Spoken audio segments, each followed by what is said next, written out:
sketch. I don't dare to keep it flat through here. Usually with other cars, yes. Now, not so much.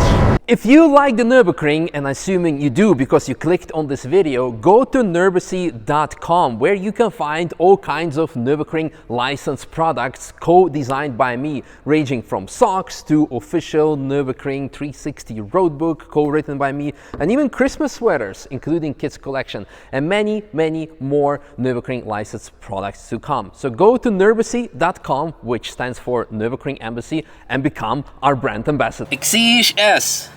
S stands for SEX, probably, on track, because it's pretty freaking epic. I've done some cup ones and some modified ones, but I think it's the very first time I'm doing a very stock one, and it was very, very good. So thank you very much for the invite. Remind me of the horsepower amounts. So it's 345 horsepower. Yeah. That comes from a V6 supercharged. Yeah. From the Camry. Yeah. The typical Lotus supercharger wine is included, and it's amazing. The car is actually fairly stock, aside from intake exhaust. Yeah, intake exhaust. And that's kind of it. That's about it. Well, what intake, what exhaust? So it's got a tubular exhaust, and then it's got sports cats and an ITG cone filter. Nice. But apart from that, all stock. And that's it. That's it. Yeah. And actually, well, we already done a lap, as always, as most of the times. You can see the car is on the PS5 tires, 265 on the back. It's probably something smaller. Oh, different tires. Yeah, it's on the Toyos in the front. All right, yeah, well, and funny enough, it wasn't horrible, actually. It's, yeah, for once, it's actually two different tires. I didn't notice that it was bad. Could have been maybe better, but sure, it was really not bad. I spoke a lot during my lap, so I'm gonna like leave it to there. But yeah, everything is stock. I think brake calipers are made by AP Racing, so that should be, yeah, it's definitely good. Yeah, that's all there is to it. Just quick look at the interior, because that's also a very nice feature. Everything lightweight, very useless passenger seat, because you cannot fit two people in here. You also do not want that with all the weight going on. No, loved it. Loved it. So, once again, thank you for the lap. Thank you. Cheers. And see you next time. Yeah. And you guys enjoy the lap.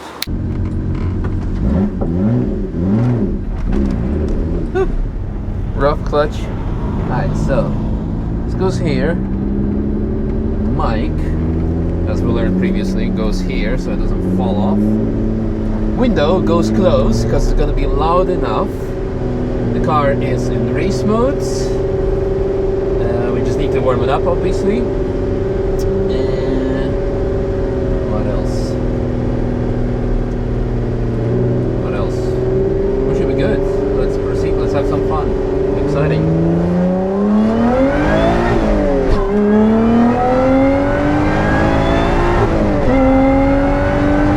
A bit soft suspension. You can probably see the car lift on acceleration. Someone's going very slow there.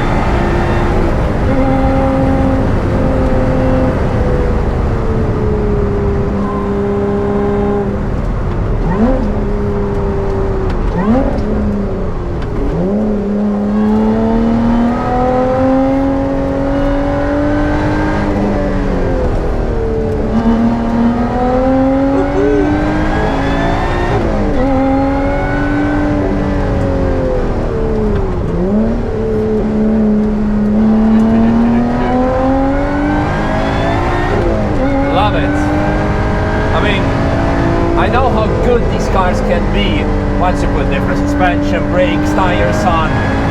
But out of the box it's also quite good. It's just a bit soft. So yeah, but heel and toe, the driver position, the feedback, the rawness. That's really, really good. Should we take the curve? Yeah, let's do it. You gotta really watch out with like the weight transfer, because it takes so while for the car to settle. By the time you go on the gas, the car might still be leaning, and it can make the car oversteer. Should upshift, but also need to downshift. Gotta watch out with light front end.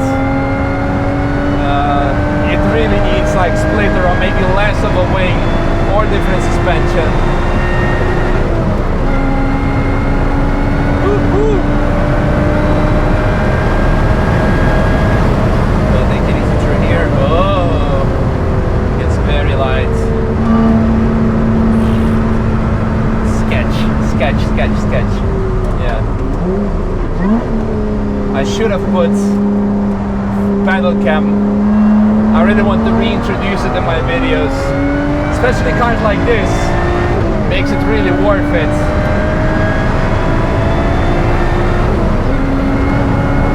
Alright. Gonna take it easy through here. Usually you can do it flat, but not now.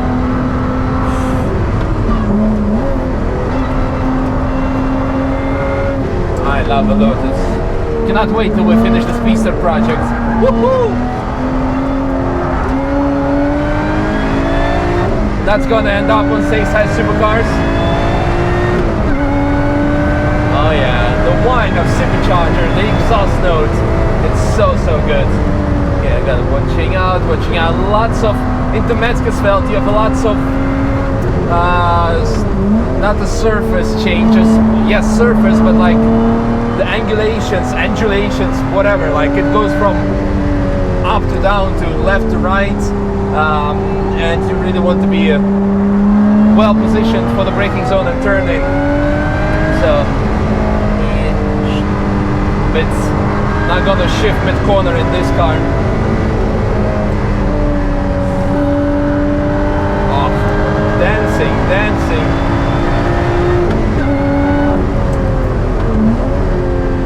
Very good. And for stock brakes, it's really not bad.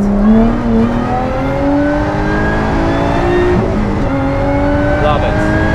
So, what I would love, aside from like suspension brakes, tires, to be it even more hardcore, to put the steering wheel a bit closer to me, because right now it's a bit too far away, so my legs can operate the pedals, since it's quite a small car. Obviously, Lotus. But the driver involvement is really good. So now the links we're gonna lift a bit, because even on the brakes, stock suspension, you cannot do this with this car.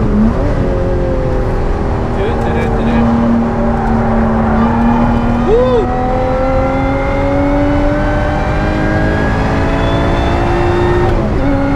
Oh yeah. Also here, I don't dare to keep it flat through here. Usually with other cars, yes. Now not so much. Lift through here. Too much softness, too much.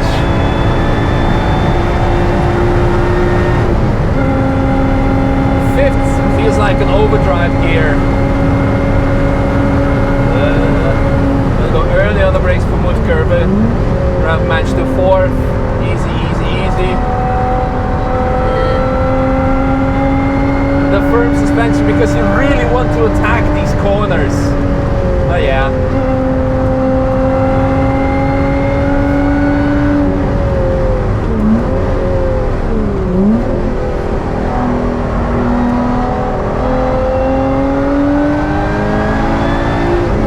But the interesting thing is, because suspension is so soft, the lift off oversteer is so funny with this, because you lift and the car really dives forward with all the weight.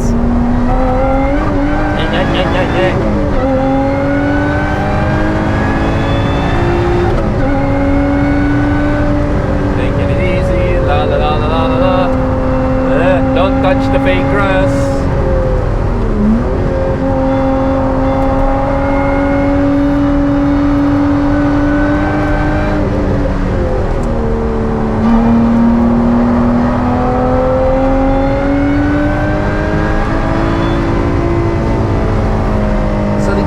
Quite interesting, because you kind of want to upshift, but then you would need to brake it downshift already. This might be different once if the car would be modified, because then you'd probably keep me more flat.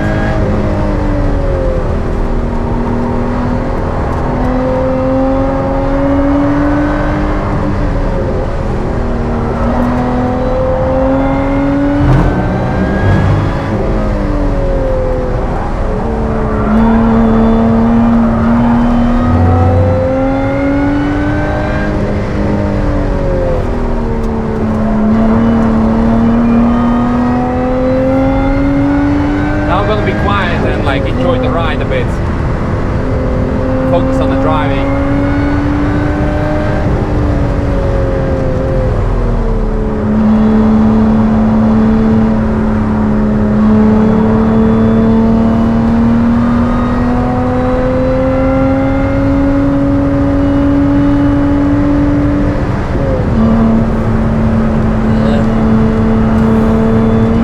Such a sketchy section with soft suspension, man.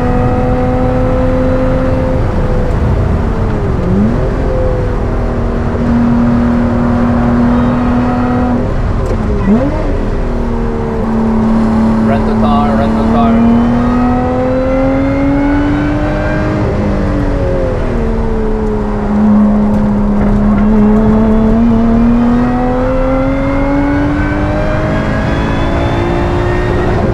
Upshift, downshift made no sense.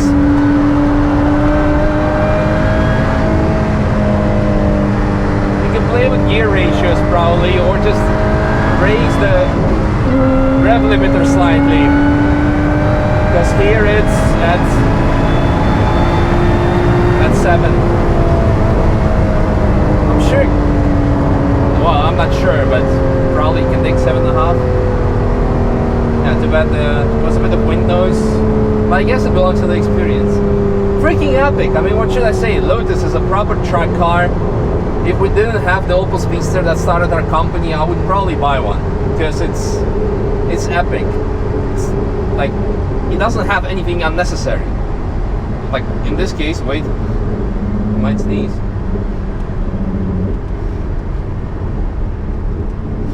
Come on. Oh, that's a horrible one that's gonna come and maybe not gonna come. Okay, let's hope it's not gonna come. Anyway, I want to say that there's nothing unnecessary. That in the Lotus philosophy, passenger seat is unnecessary. Like it's too much weight. It's because you cannot drive with 2 people in the Lotus. I mean, you can, but on the track, you're like, here, my elbow is already on the passenger seat. So it's, yeah, it is kind of unnecessary to have a passenger seat in the Lotus. But no, everything else, freaking loved it. Like I said, yes, of course, it's fully stock car. So for on the roads, suspension is good, because even now it feels firm. Just when you put so much load on it in the corners, and you can't put a lot of load on it. And these are not even semi-slick tires, they're just Michelin PS 5s.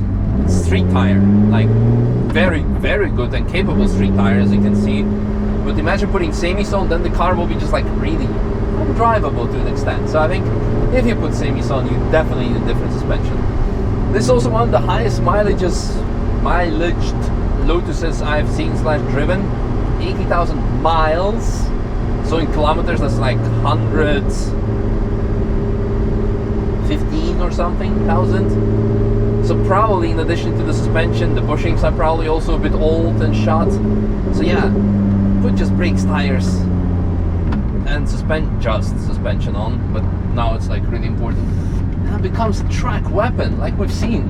I mean, the question is, do we need to have an Exige Cup, or is this already very sendable? I think yes. It's just like I said, for this particular track, it was not 100% great to have these gear ratios combined with the rev limiter. So if you can raise it slightly or have longer gears, then it becomes like, mwah. I mean, you can look up, use the YouTube search function, put in Misha, Lotus, Nürburgring, and then you will see probably quite some, ranging from the old Elises to the Exiges to the Cup versions, and yeah, the Comotech ones. And I think this Gen Exige is really the one that I really love. I mean, I love the Emira, but it's more numb, it's heavier, still great, but this, fantastic. Driven a DCT version of this, but from Lotus perspective, it was kind of taking away the, what's it called, the driver experience. So manual, like, the distance is so close, you don't really even need a short shifter. I mean, this feels already like on the old side, so it's like quite loose. So that I would really change. But everything else, like, really, I was really happy to drive this car. And good that we didn't have like too much traffic, because it was pretty epic. So yeah, now go on, insert the, what's it called, the car dealer website, second-hand market thing, and go browse how much Exiges cost nowadays. So I don't know. For me, I know they're quite expensive, and especially probably now they hold their value, but I would say this car,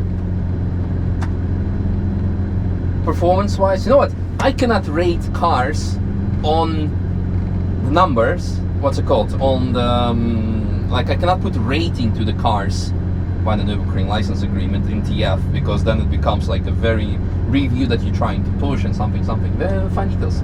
But I've been recently putting the value in my head, not knowing the actual car value. So maybe that's something we can introduce.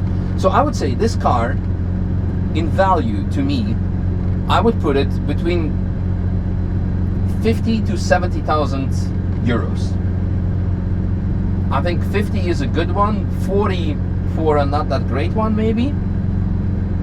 That's something that, considering how many track cars perform, I think this is definitely somewhere up there in terms of power and everything, because when you put suspension brakes tires, you're gonna be upsetting some Porsches.